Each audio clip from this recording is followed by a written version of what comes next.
CN ರಾಜಣ್ಣನವರು ಮಾಜಿ ಪ್ರಧಾನಮಂತ್ರಿ H D. Deve Gowda ಅವರ ಬಗ್ಗೆ ಅವಹೇಳನಕಾರಿ ಆಡಿದ ಮಾತುಗಳನ್ನು ಖಂಡಿಸಿ ಮಧುಗಿರಿಯಲ್ಲಿ ಬೃಹತ್ ಪ್ರತಿಭಟನೆ ನಡೆಸಲಾಯಿತು. ಮಧುಗಿರಿಯ ಶಾಸಕರಾದ ಎಂ.ವಿ. ವೀರಭದ್ರಯ್ಯ ನೇತೃತ್ವದಲ್ಲಿ ಮಧುಗಿರಿ ಪಟ್ಟಣದ ನಿರೀಕ್ಷಣಾ ಮಂದಿರದಿಂದ ಬೃಹತ್ ಪ್ರತಿಭಟನೆ ನಡೆಸಲಾಯಿತು. ಪ್ರತಿಭಟನೆಯನ್ನು ಉದ್ದೇಶಿಸಿ ಮಾತನಾಡಿದ ಎಂ.ವಿ. ವೀರಭದ್ರಯ್ಯ, ಕಾಟಾಚಾರದ ಕ್ಷಮೆಯಾಚನೆ ಈಗಿನ ಉದ್ವಿಗ್ನ ಸನ್ನಿವೇಶದಿಂದ ಪಾರಾಗುವ ನರಿಬುದ್ಧಿಯ ರಾಜಣ್ಣನ ಈ ನಡೆಯಿಂದ ಯಾರೂ ಸಹ ಗೊಂದಲಕ್ಕೆ ಒಳಗಾಗುವುದು ಬೇಡ. ಮುಂದೆ ಬರುವ 2023ರ ಚುನಾವಣೆಯಲ್ಲಿ ರಾಜಣ್ಣನವರಿಗೆ ಜಾತ್ಯತೀತ ಜನತಾದಳದ ಕಾರ್ಯಕರ್ತರು ತಕ್ಕ ಪಾಠ ಕಲಿಸುತ್ತಾರೆ ಎಂದು ತಿಳಿಸಿದರು. ವರದಿ ಆಬಿದ್, ಮಧುಗಿರಿ.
ಅದಕ್ಕೊಂದು ಇದು ಇದೆ.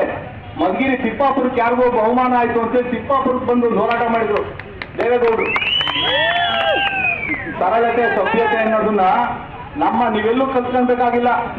ಸರಳತೆ ಸಭ್ಯತೆನ ಇಲ್ಲಿ ನಮ್ಮ ಪಕ್ಕದಲ್ಲಿದ್ದಾರೆ ಸರಳ ಸಜ್ಜನ ಮೂರ್ತಿ, ಇವರು ನೀವು ಕಲ್ತ್ಕೊಳ್ಳಿ ಸಾಕು. ಯಾರನ್ನೂ ಅನುಕರಣೆ ಮಾಡೋದು ಬೇಡ. ನಿಮ್ಮ ಕ್ಷೇತ್ರದಲ್ಲೇ ನಿಮ್ಮ ಒಡನಾಡಿಯಾಗಿ ನಿಮ್ ವಿರುದ್ಧವಾಗಿ ಗೆದ್ದಿರೋ ಒಬ್ಬ ಸಾಮಾನ್ಯರಂತೆ ಡಿ.ಸಿ ಆದ್ರೂ ಕೂಡ ಸಾಮಾನ್ಯರಂತೆ ಇರ್ತಾರಲ್ಲ, ಅವ್ರನ್ನ ನೋಡಿ ಸೌಜನ್ಯನ ಗೌರವನ ಕಲ್ತ್ರೆ ಭಗವಂತ ನಿಮ್ಗೆ ಒಳ್ಳೇದ್ ಮಾಡ್ತಾನೆ. ಮುಂದಿನ ದಿನಗಳಲ್ಲಿ ನಾನು ಸಾಮಾನ್ಯ ಕಾರ್ಯಕರ್ತರು ಕೂಡ ಒಂದೇ ಕರೆ. ನಮ್ ಗುರಿ ಒಂದೇ ಆಗ್ಬೇಕು. ನಮ್ ಗುರಿ ಏನಾಗ್ಬೇಕು? ಸರಿ ಸೋಲ್ಸಿದ್ದೀವಿ, ಸರಿ ಸೋಲ್ಸಿ ರಾಜಕೀಯ ಅಂತ್ಯ ಮಾಡಿಸ್ಬೇಕು. ಇದೆಲ್ಲರೂ ನಾವು ಪ್ರಮಾಣ ಮಾಡಿ ಒಂದು ಪಣ ಕೊಡ್ಬೇಕು. ಪಕ್ಷಾತೀತವಾಗಿ ಜಾತ್ಯತೀತವಾಗಿ ನಮ್ದು ಒಂದೇ ಗುರಿ ಆಗ್ಬೇಕು. ಆ ಗುರಿ 2023 ಮೇ ತಿಂಗಳಲ್ಲಿ ನಡೆಯೋ ಚುನಾವಣೆಯಲ್ಲಿ ರಾಜಣ್ಣನ ವಿರುದ್ಧವಾಗಿ ಮತ ಚಲಾಯಿಸಿ ದೇವೇಗೌಡರಿಗೆ ಒಂದು ಭದ್ರವಾದ ಒಂದು ಕೊಡುಗೆನ ಕೊಡಬೇಕು ಅಂತ ಹೇಳ್ಬಿಟ್ಟು ಎಲ್ರಿಗೂ ವಿನಂತಿ ನಾನು ಮಾತಾಡ್ಬೇಕಾದಂತ ಸೌಜನ್ಯ ಕೂಡ ಇಲ್ಲದೆ ಇರ್ತಕ್ಕಂಥದ್ದು ನಿಜಕ್ಕೂ ದುಃಖಕರವಾದಂತ ವಿಚಾರ. ಬೇರೆ ಒಳ್ಳೆ ಮಾತುಗಳು ಬರಲ್ವ ಸ್ವಾಮಿ ನಿಮ್ಮ ಬಾಯಲ್ಲಿ? ನಿಮ್ಮ ಮಾತುಗಳಿಗೆ ನಾನು ನಿಮ್ಮ ಮಾತುಗಳನ್ನ ಖಂಡಿಸ್ತೀನಿ ಅಂತಕ್ಕಂಥ ಮಾತನ್ನ ಈ ಸಂದರ್ಭದಲ್ಲಿ ಒತ್ತಿ ಹೇಳ್ತೀನಿ. ಈ ರಾಜ್ಯ ಕಂಡ, ಈ ರಾಷ್ಟ್ರ ಕಂಡ ರಾಜಕೀಯ ಮತ್ಸದಿ ಸನ್ಮಾನ್ಯ ಶ್ರೀ ಎಚ್.ಡಿ. ದೇವೇಗೌಡರು ರಾಜ್ಯದಲ್ಲಿ ಅವರಿಗೆ ಗೌರವವಿದೆ, ರಾಷ್ಟ್ರದಲ್ಲಿಯೂ ಕೂಡ ಅವರಿಗೆ ಗೌರವವಿದೆ. ಈ ರಾಜ್ಯದ ಅಭಿವೃದ್ಧಿಗೆ ಮತ್ತು ರಾಷ್ಟ್ರದ ಅಭಿವೃದ್ಧಿಗೆ ತಮ್ಮದೇ ಆದಂತಹ ಕೊಡುಗೆಯನ್ನು ಕೊಟ್ಟಿದ್ದಾರೆ. ಜನ ಅವರನ್ನ ಗೌರವಿಸ್ತಾರೆ, ಮನ್ನಣೆಯನ್ನು ಕೊಡ್ತಾರೆ. ಸನ್ಮಾನ್ಯ ಶ್ರೀ ನರೇಂದ್ರ ಮೋದಿಯವರು ದೇವೇಗೌಡರ ಬಗ್ಗೆ ಇಟ್ಕೊಂಡಿರ್ತಕ್ಕಂಥ ಭಾವನೆಯನ್ನ ನಾವೆಲ್ಲರೂ ಸಹ ನೋಡಿದ್ದೇವೆ. ಸೌಜನ್ಯ ರೀತಿಯಲ್ಲಿ ಅವ್ರನ್ನ ನಡೆಸಿಕೊಂಡಿರೋದನ್ನ ನಾವೆಲ್ಲ ನೋಡಿದ್ದೇವೆ. ಇದನ್ನ ನೋಡಿ ಬೇರೆಯವರು ಕಲಿಬೇಕಾಗ್ತದೆ, ಇದನ್ನ ನೋಡಿ ಕಲಿಬೇಕಾಗ್ತದೆ. ಬಂಧುಗಳೇ, ಸನ್ಮಾನ್ಯ ಶ್ರೀ ಎಚ್.ಡಿ. ದೇವೇಗೌಡರು ತಮ್ಮದೇ ಆದಂತ ಕೊಡುಗೆಯನ್ನ ಈ ರಾಷ್ಟ್ರಕ್ಕೆ, ಈ ರಾಜ್ಯಕ್ಕೆ ಕೊಟ್ಟಿರ್ತಕ್ಕಂಥದ್ದನ್ನ ನಾವು ಮರೆಯೋ ಹಾಗಿಲ್ಲ. ಅವ್ರಿಗೆ ನಾವು ಯಾವಾಗಲೂ ಅನನ್ಯವಾಗಿರ್ಬೇಕಾಗ್ತದೆ.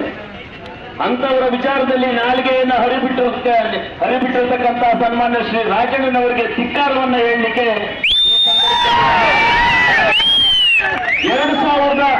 2004ರಲ್ಲಿ ಎಲ್ಲಿದ್ರಿ ಸ್ವಾಮಿ ನೀವು? ಯಾವ ಪಕ್ಷದಲ್ಲಿದ್ರಿ? ಯಾವ ಪಕ್ಷದಿಂದ ಗೆದ್ದೋದ್ರಿ? 2004ರಲ್ಲಿ ಸನ್ಮಾನ್ಯ ಶ್ರೀ ಎಚ್.ಡಿ. ದೇವೇಗೌಡರಿಗೆ ಜ್ವರ ಬಂದಿದ್ರು ಸಹ ಬಡವನಹಳ್ಳಿನಲ್ಲಿ ಕಟ್ಟ ಕಡೆಯ ದಿನ ಭಾಷಣ ಮಾಡಿ ಬಡವನಹಳ್ಳಿಯ ಜನರ ಮನವನ್ನ ಒಲಿಸಿ ನಿಮ್ಮ ಗೆಲುವಿಗೆ ಕ್ಯಾನ್ವಾಸ್ ಮಾಡಿದರೆ, ಕಾರಣೀಭೂತರಾಗಿದ್ದಾರೆ. ಅದು ಇವತ್ತು ಇತಿಹಾಸ. ಆದ್ರೆ ನಿಮಗೆ ಕೃತಜ್ಞತೆ ಇಲ್ಲ. ನಿಮ್ಗೆ ಆ ಕೃತಜ್ಞತೆ ಇಲ್ಲ. ನಿಮ್ಮ ಕೃತಜ್ಞತೆಯನ್ನ ಪ್ರದರ್ಶನ ಮಾಡಕ್ಕೆ ಒಂದು ಒಳ್ಳೆಯ ಅವಕಾಶ ಇತ್ತು. ಆ ಋಣವನ್ನು ತೀರ್ಸಕ್ಕೆ ಒಂದು ಒಳ್ಳೆಯ ಅವಕಾಶವಿತ್ತು. 2019ರ ಚುನಾವಣೆಯಲ್ಲಿ ಅವರ ಸೋಲಿಗೆ ನಿಮ್ಮ ಕೊಡುಗೆನೂ ಸಹ ಹೆಚ್ಚಿನ ಪ್ರಮಾಣದಲ್ಲಿ ಇದೆ ಅಂತ ಮಾತನ್ನ ಈ ಸಂದರ್ಭದಲ್ಲಿ ನಾನು ಹೇಳಲಿಕ್ಕೆ ಬಯಸ್ತೇನೆ. ಬಂಧುಗಳೇ, ಏನ್ ಸ್ವಾಮಿ ನೀವು ಮಾತಾಡಿರ್ತಕ್ಕಂಥದ್ದು? ಗೌಡರ ಬಗ್ಗೆ ಮಾತಾಡಿರ್ತಕ್ಕಂಥ ಪದಗಳೇನು? ಅದ್ರ ಬಗ್ಗೆ ಜನ ಪ್ರತಿಕ್ರಿಯಿಸ್ತಾ ಇದ್ದಾರೆ. ಸಾಮಾಜಿಕ ಜಾಲತಾಣದಲ್ಲಿ ನೀವು ನೋಡ್ತಾ ಇದ್ದೀರಾ ನಮ್ಮ ಕರ್ನಾಟಕದ ಜನ ಯಾವ ರೀತಿ ನಿಮಗೆ ಪ್ರತಿಕ್ರಿಯೆಯನ್ನು ಕೊಡ್ತಾ ಇದ್ದಾರೆ ಅಂತ. ಜನ ನಿಮ್ಮನ್ನ ಬೈತಾ ಇದ್ದಾರೆ, ಮುಗಿತಾ ಇದ್ದಾರೆ. ದಯವಿಟ್ಟು ನೀವು ಅರ್ಥ ಮಾಡ್ಕೊಬೇಕಾಗ್ತದೆ. ಕೆಪಿಸಿಸಿ ಅಧ್ಯಕ್ಷರಿಗೆ ಕರೆ ಮಾಡಿ ದೇವೇಗೌಡರ ಬಗ್ಗೆ ಸೌಜನ್ಯವಾಗಿ ನಡ್ಕೊಳ್ಬೇಕು, ಇಂಥ ಮಾತುಗಳು, ಇಂಥ ಒಂದು ವ್ಯಂಗ್ಯವಾದಂಥ ಮಾತುಗಳು ಬೇಡ ಅಂತಕ್ಕಂಥ ಮಾತನ್ನ ಹೇಳಿದ್ದಾರೆ. ಕಾಂಗ್ರೆಸ್ ಹೈಕಮಾಂಡ್ ಕೂಡ ರಾಜಣ್ಣವರಿಗೆ ಕಾಶನ್ ಕೊಟ್ಟಿದೆ. ಆ ಹಿನ್ನೆಲೆಯಲ್ಲಿ ಇವರು ಕ್ಷಮೆ ಕೇಳಿದ್ದಾರೆ. Thank you. ತಕ್ಷಣ ಬೇಕಾಗಿದ್ದಾರೆ. ತುಮಕೂರಿನ ಹೆಸರಾಂತ ಕಂಪನಿಯಲ್ಲಿ ಗುತ್ತಿಗೆ ಕಾರ್ಮಿಕರಾಗಿ ಕೆಲಸ ಮಾಡಲು ಯುವಕರು ಮತ್ತು ಯುವತಿಯರು ಬೇಕಾಗಿದ್ದಾರೆ. ಲೋಡಿಂಗ್ ಮತ್ತು ಅನ್ಲೋಡಿಂಗ್ ಕೆಲಸ ಮಾಡುವವರು ಬೇಕಾಗಿದ್ದಾರೆ. ವಿದ್ಯಾರ್ಥಿ SSLC, PUC, BSc pass file. ನೇರ ಸಂದರ್ಶನ ಇರುತ್ತದೆ. ESI ಮತ್ತು PF ಸೌಲಭ್ಯ ಇರುತ್ತದೆ. ಆಸಕ್ತರು ಕೂಡಲೇ ಸಂಪರ್ಕಿಸಿ. Naveen GL, phone number 9743103968.